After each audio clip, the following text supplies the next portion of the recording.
થી વધુ વરસાદ ખાબક્યો છે।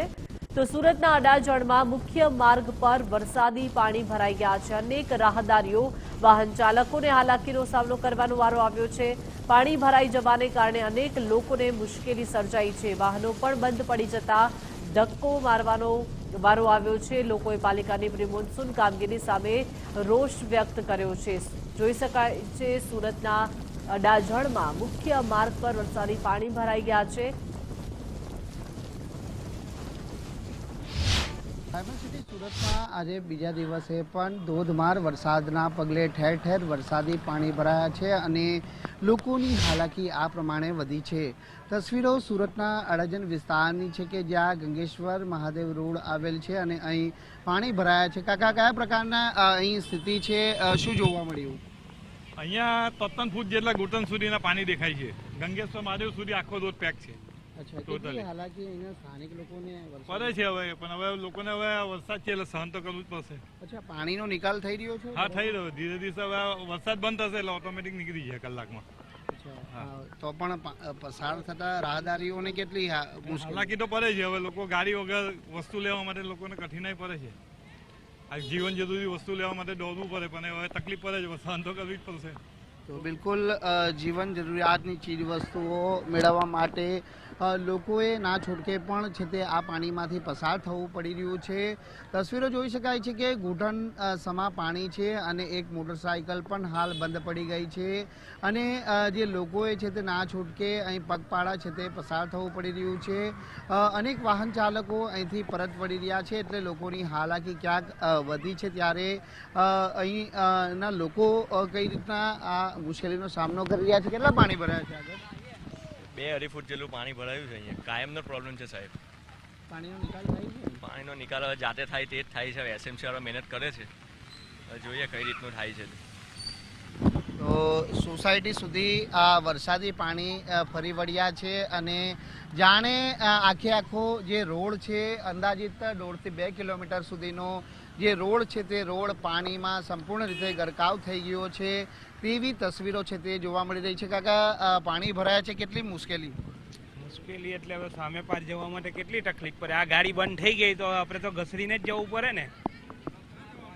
આટલો ટાઈમ હતો એસએમસી પાસે, વરસાદ પણ લેટ આવ્યો તો આ બધું કામ એ લોકોએ પૂર્ણ કરવું જોઈએ ને।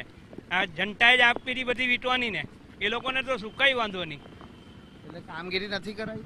કામગીરી ન કરાવી હશે તો જ પાણી ભરાઈ ગયું। નહીં તો ડ્રેનેજ લાઈનની તો બધી લાઈનો તૈયાર છે, તો પાણી કેમ નથી નીકળતું?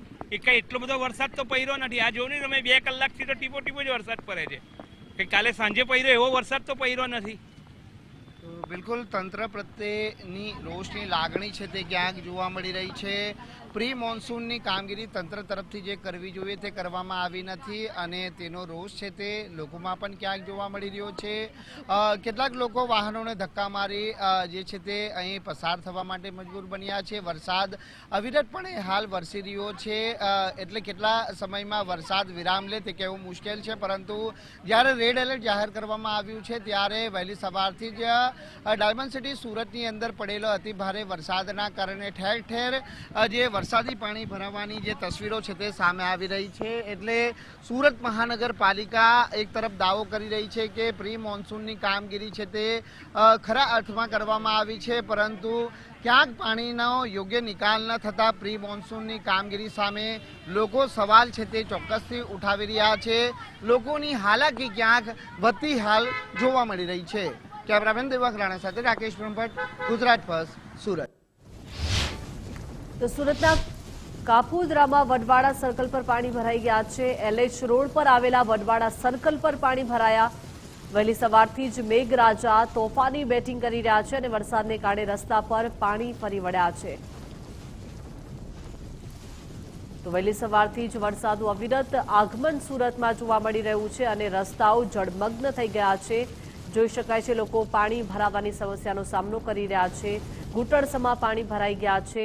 આ દ્રશ્યો છે વડવાડા સર્કલના કે જ્યાં એલએચ રોડ પર વરસાદી પાણીનો ભરાવો થઈ ગયો છે। સવારથી જ મેઘરાજાનું આગમન સુરતમાં થયું છે અને વિવિધ નીચાણવાળા વિસ્તારોમાં પાણી ભરાઈ ગયા છે।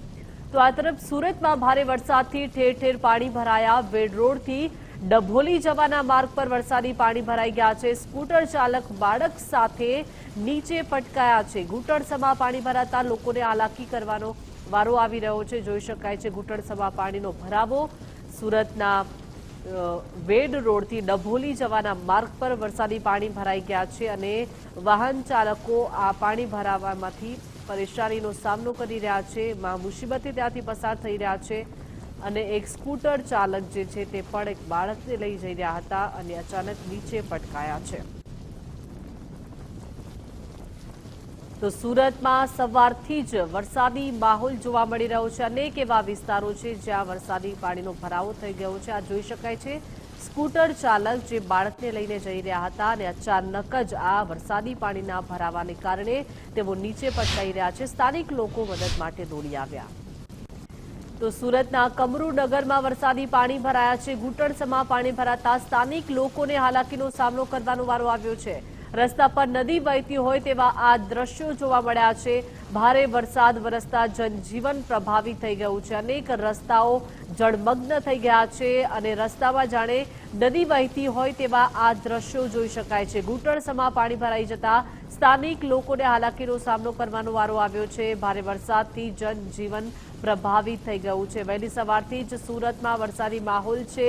નીચાણવાળા તમામ વિસ્તારોના રસ્તાઓ જળમગ્ન થઈ ગયા છે. ઘૂંટણસમા પાણી ભરાઈ ગયા છે અને ત્યાં આજુબાજુ રહેતા સ્થાનિક લોકોને મુશ્કેલી સર્જાઈ છે.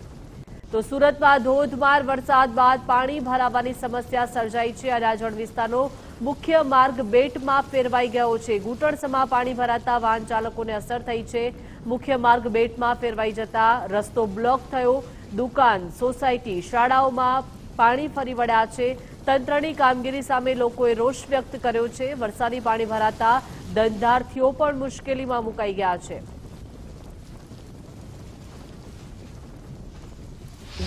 બહુ તકલીફ પડે છે. પાણી બહુ ભરાઈ જાય થોડા વરસાદમાં. કાયમી આ સમસ્યા છે. હા, કાયમ માટે એટલું પાણી ભરાય છે. મોન્સૂનની કામગીરી બધી છે, બધું કરે છે, પણ અહીંયા સ્ટ્રોમ ડ્રેનેજ જે છે ને તે બિલકુલ ગટર ચોકઅપ જ છે. અંદરની મોટા પાઇપ નાખીને આનો નિકાલ કરવો જોઈએ. એનો એની જગ્યાએ કોઈ કામ જ નથી કરતા આ લોકો. બિલકુલ કોઈ ગ્રાહક અંદર સુધી આવી જ નથી શકતું. અને બીજા નંબરમાં આ પાણી જ્યારે પણ ઉતરે છે ત્યારે જે ગંદકી થાય છે એને કારણે બીમારીનો ભયંકર ત્રાસ, મરેલા ઉંદરો, કચરા, પાણીની બોટલો ભયંકર ખેંચાઈને અહીંયા આવે ને લાસ્ટમાં અહીંયા પડે અને બીમારી અને મચ્છર ભયંકર ત્રાસ થાય. અહીંયા હમણાં પાણી ઉતરશે એટલે અડધો કલાક તમે ઊભા ન રહી શકો એવી પોઝિશન ખરાબ. આ લાસ્ટ 2-3 વર્ષથી તો અમે જોઈએ ત્યાં. આ લગભગ 3-4 કલાકથી આમ નામ છે અત્યારે.